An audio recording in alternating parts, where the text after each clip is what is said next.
बिस्मिल्लाहिर्रहमानिर्रहीम। तो आज हम शुरू करने जा रहे हैं मल्टीपल माइलोमा। तो ये भी उन चंद एक ऐसी यूज़ में से है जो कि बार बार रिपीट होने वाले हैं। तो आपने अच्छे से बग़ैर इधर उधर ध्यान किए से सुनना है, क्योंकि मैं बग़ैर रुके लेक्चर देता हूँ, ठीक है। तो इसलिए आपने ध्यान से हर चीज़ सुनी, हर चीज़ इसकी इम्पोर्टेंट है। तो ये प्लाज्मा सेल ट्यूमर है, ठीक है। बाकी हम बी सेल कर रहे हैं, एंड पे प्लाज्मा सेल बनता है, प्लाज्मा सेल ट्यूमर है। और ये बोन मैरो में प्लाज्मा सेल आपको बोन मैरो में मिलते हैं। तो ये बोन मैरो में मिलेगा। उसके बाद इम्यूनोग्लोबुलेंस के लेवल हाई होते हैं, क्योंकि प्लाज्मा सेल जो हैं इम्यूनोग्लोबुलेंस बनाते हैं, ठीक है, एंटीबॉडीज। तो इसलिए इम्यूनोग्लोबुलेंस को हम एम प्रोटीन का नाम देते हैं।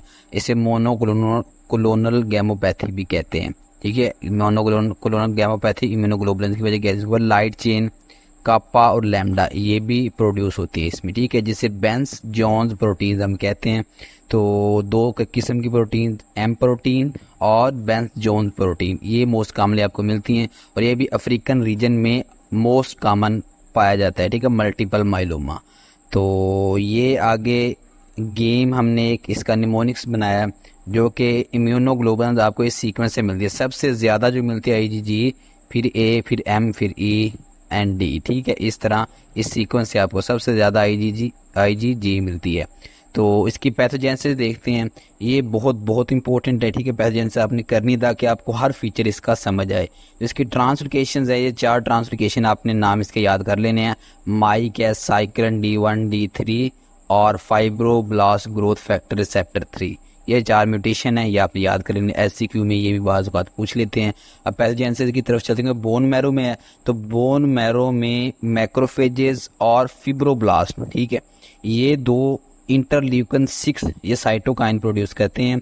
ये इंटरल्यूकन 6 क्या करता है, ये आगे प्रोलिफरेशन करवाता है माइलोमा सेल की, ठीक है, मीन आपका जो प्लाज्मा सेल है। तो ये प्रोलिफरेशन करवाता है ताकि माइलोमा सेल जो साइटोकाइन रिलीज करते हैं, वो साइटोकाइन क्या करते हैं, बोन रिजॉर्प्शन कराते हैं, ठीक है। ये मैकेनिज्म है बोन रिजॉर्प्शन का जो इसमें होता है। अब साइटोकाइन बोन रिजॉर्प्शन किस तरह करते हैं, इनडायरेक्टली हम देखते हैं। तो इंटरल्यूकन 1 बीटा और ट्यूमर निक्रोसिस फैक्टर, ये 2 साइटोकाइंस होते हैं जो माइलोमा से रिलीज करते हैं, जो रैंक लाइगैंड जो है, ठीक है, उसे प्रोड्यूस करते हैं। और वो आगे फिर ओस्टियोक्लास्ट की एक्टिविटी को बढ़ाता है, ठीक है, रैंक लाइगैंड। तो ओस्टियोक्लास्ट आगे बोन रिजॉर्प्शन करता है। तो मेन आपका इस तरह, ठीक है, इनडायरेक्टली अगर हम इसका पूरा प्रोसेस देखें तो इस तरह आपको बोन रिजॉर्प्शन इसमें मिलती है। तो मोस्ट कॉमन जो इसका फीचर है क्लिनिकल, वो यही है, मल्टीपल फ्रैक्चर आपको मिलते हैं इसमें। और चलिए अब हम इसके सारे साइन एंड सिम्टम देखते हैं। उसकी पैथोजेनेसिस, माइलोमा सेल्स बहुत ज़्यादा प्रोड्यूस होंगे तो रिप्लेस करेंगे, आपकी बोन मैरो में हो रही है ये, ठीक है। तो बोन मैरो को नॉर्मल सेल को रिप्लेस करेंगे तो जो एरिथ्रोपोइसिस वो नहीं होगी, तो एनीमिया होगा। तो दूसरा प्रोलिफरेशन मेडुला में मोस्टली चल रही होती है, बोन मैरो मेडुला में होता है बोन की। तो मेडुला से आहिस्ता आहिस्ता ये बाहर कॉर्टिकल एरिया की तरफ आते हैं, तो रोड करते जाते हैं बोन को, जिसकी वजह से आपकी बोन जो है वो वीक हो जाती है और पैथोलॉजिकल फ्रैक्चर मिलते हैं, जिसकी वजह से बोन पेन होती है। और बोन रिजॉर्प्शन का ऊपर आपको प्रोसेस दिखा दिया है, वो क्यों होता है। जब बोन रिजॉर्प्शन होगी तो हाइपर कैल्सीमिया होगा, कैल्शियम जो है बोन में स्टोर होता है, वो बाहर आएगा, जिसकी वजह से न्यूरोलॉजिकल मैनिफेस्टेशन आपको प्लाज्मा में ज़्यादा मिलती है ना, तो उसकी वजह से न्यूरोलॉजिकल मैनिफेस्टेशंस मिलेंगे आपको। हेडेक होता है इसमें, ठीक है, और फिट्स वगैरह। तो उसके बाद बेंस जॉन प्रोटीन और एम प्रोटीन जो हैं, ये जाके किडनी में जमा होनी शुरू हो जाती हैं, ठीक है, as a proteinaceous cast in distal convoluted tubule में, और रेनल डिसफंक्शन काज करवाती हैं, क्योंकि बहुत ज़्यादा प्रोड्यूस होती हैं, ठीक है। तो उसके अलावा हाइपर कैल्सीमिया, ये कैल्शियम ज़्यादा हो चुका था बोन रिजॉर्प्शन की वजह से, ये रेनल इंटरस्टिशियम में जमा होता है, तो वहाँ से फिर ट्यूब्यूल से पानी एब्जॉर्ब होता रहता है, ठीक है, क्योंकि कैल्शियम ज़्यादा है इंटरस्टिशियम में।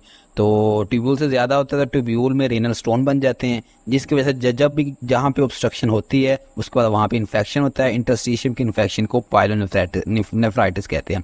उसके बाद माइलोमा सेल जो इंटरफेयर करते हैं नॉर्मल प्लाज्मा सेल फंक्शन के साथ।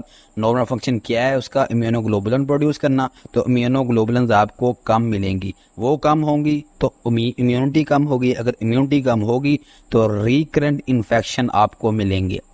तो जैसा कि HIV के पेशेंट में होता है, उसमें भी यही होता है, इम्यूनिटी कम हो जाती है तो रिकरेंट इन्फेक्शन उसमें होते हैं। तो यही सीन आपको इसमें मिलेगा, recurrent infection, pyelonephritis, renal dysfunction, neurological manifestation, bone pen और anaemia. I'd say Logan made the right choice tonight.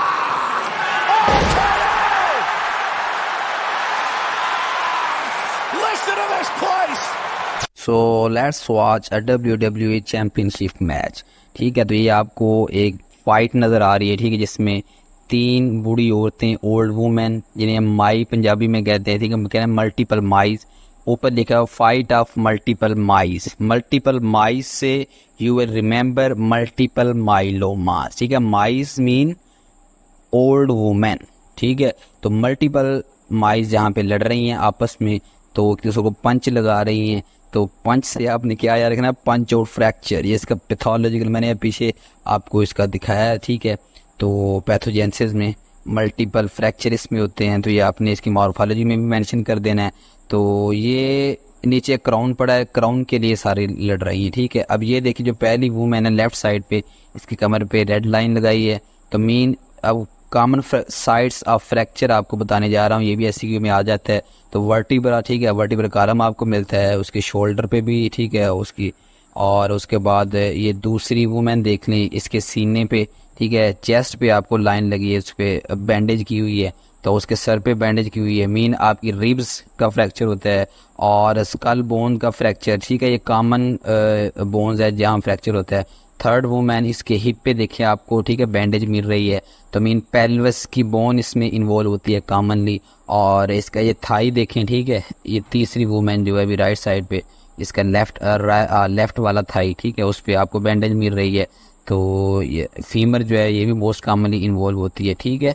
तो ये सारी चीज़ें, तो इसके बाद ये 3-4 चीज़ें आपकी हो गई। ये साइड पे आपको देखें लाइट, गली में आपको लाइटें मिल रही हैं, ठीक है। तो लेफ़्ट साइड पे देखें आपको लाइट मिल रही है, तो भी एरो से हमने दिखाया, और लाइट के साथ ही आपको आयरन की चेन्स मिल रही हैं, ठीक है, चेन एक दूसरे को जोड़ा हुआ है, इससे लाइट चेन्स आपने याद रखना, कापा और लैम्डा, ठीक है, वो मिलती हैं। तो उसके बाद ये सिर्फ राइट साइड पे एक आपको भैंस नज़र आ रही है, बफेलो, तो भैंस, और उसके ऊपर लड़का बैठा है, उसका नाम जॉन है, आपने रखना है बेंस जॉन्स प्रोटीन, ठीक है। लाइट चेन अगर पेशाब में आए तो बेंस जॉन्स प्रोटीन कहते हैं, ये बेंस ने नीचे पेशाब भी किया हुआ है, ठीक है। तो ये देखें, तो ये आप क्या कहेंगे, बेंस जॉन्स प्रोटीन्स, ठीक है, जो पेशाब में मिलती हैं आपको।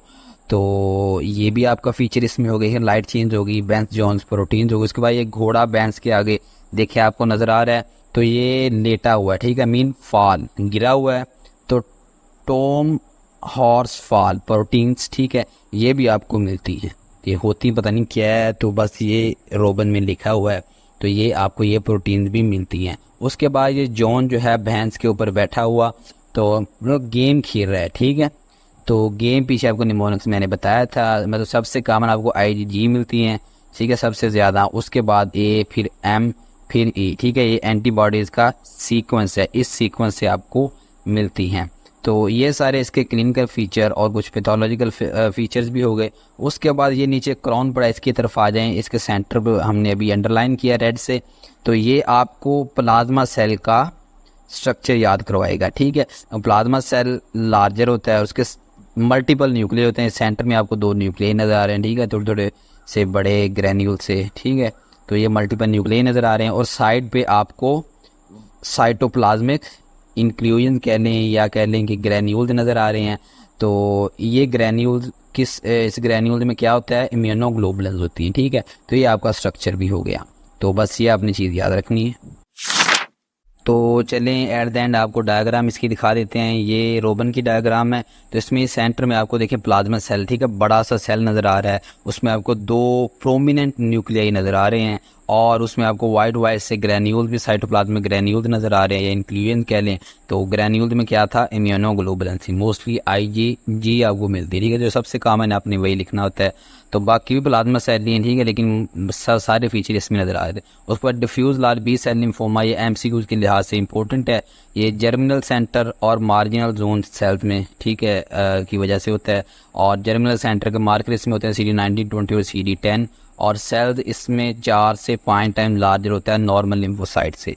ट्रांसलोकेशन 14-18 ये आपने किस तरह याद रखनी है, तो चलिए आपको मैं बार बार दिखा रहा हूँ ताकि आपको वो लेना। ये निमोनिक्स बाम दी डली फ्राओ, ठीक है, डली diffuse large B cell lymphoma और 14-18 म्यूटेशन, ठीक है, बस सीक्वेंस से आपने याद रखना। तो ये म्यूटेशन भी हो गई। तो इसके बाद हम इसकी भी डायग्राम देख लेते हैं कि ओस्टी में कोई भी डायग्राम वो देख सकता है जो बुक में हैं। तो ये देखें, इसमें सेल्स आपको कहा था कितने 4 से 5 टाइम लार्जर होते हैं, ठीक है, ये लार्जर सेल है। उसमें आपको न्यूक्लियाई भी देखें, प्रोमिनेंट 2 न्यूक्लियाई भी नज़र आ रहे हैं, ठीक है, तो मल्टीपल न्यूक्लियाई होते हैं और न्यूक्लियोलाई भी बाज़ का नज़र आ रहे हैं। और नीचे देखिए आपको इसमें साइटोप्लाज्म जो है वो बाहर नज़र आ रहा है, ठीक है। तो मीन साइटोप्लाज्म से मतलब इसका जो क्रोमाटिन मटेरियल, ठीक है, वो बाहर आपको मिलेगा विदाउट एनी बाउंड्री, ठीक है। सेल के बाहर आपको क्रोमाटिन मटेरियल भी मिलेगा। और उसके बाद सेल के 2-3 फीचर बता दिए, उसमें आपको न्यूक्लियाई मिल सकते हैं, ठीक है, मल्टीपल न्यूक्लियाई 2 भी मिल सकते हैं, न्यूक्लियाई प्रोमिनेंट हो सकते हैं, 4 से 5 टाइम लार्जर नॉर्मल लिम्फोसाइट से साइज होता है। और एट द एंड आपको क्रोमाटिन मटेरियल जो है आउट ऑफ द सेल मिल सकता है।